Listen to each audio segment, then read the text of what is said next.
with a mad rage in his eye. My name is James Conley, I didn't come here to die.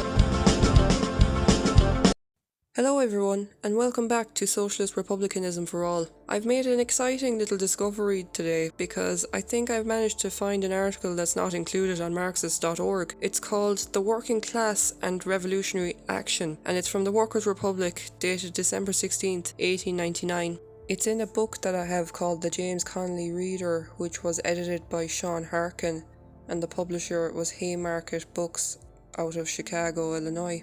This is a very short article, only 3 paragraphs long, so maybe that's why they left it out. I'm not 100% sure about that, but either way, let's jump straight into the audiobook.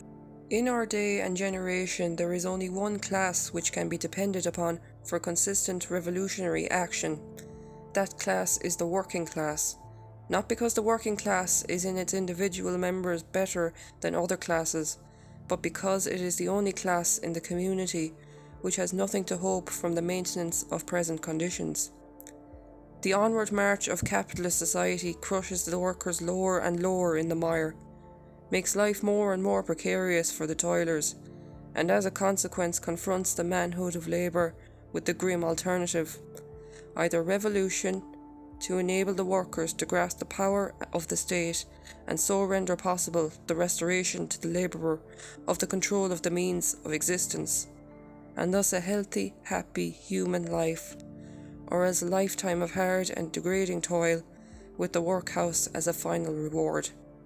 The worker who realises his class position is consistent throughout, and his consistency carries with it the destruction of modern capitalism and all the governments and institutions which maintain its rule. And that's the end of the article, short and sweet. In the first paragraph, James Connolly describes the working class as that class which can be trusted with carrying out such a revolution, not because they are better than all of the classes above them, but because they have nothing to lose by doing away with the current status quo that dooms them to a lifetime of hard and degrading toil with the workhouse as a final reward, as he says himself. This is very reminiscent of a quote from Theobald Wolfe Tone, the leader of the United Irishmen who led the rebellion in 1798, and I quote, "Our independence must be had at all hazards. If the men of property will not support us, they must fall. We can support ourselves by the aid of that numerous and respectable class of the community, the men of no property." End quote.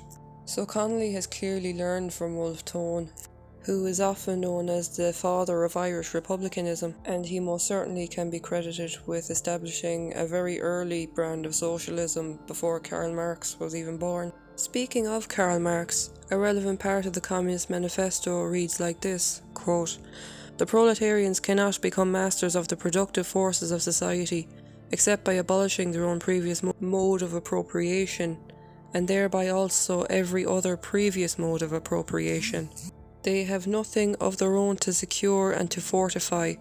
Their mission is to destroy all previous securities for, and insurances of, individual property. All previous historical movements were movements of minorities, or in the interests of minorities. The proletarian movement is the self-conscious, independent movement of the immense majority, in the interest of the immense majority. The proletariat, the lowest stratum of our present society, cannot stir, cannot raise itself up, without the whole superincumbent strata of official society being sprung into the air." End quote. So as you can deduct from hearing those 3 accounts, we have 3 people arriving at the same conclusion, that it is the working class that can be trusted most with bringing about a revolution. Now, of course, Marx said that it is a natural process and no one person or organisation can do that.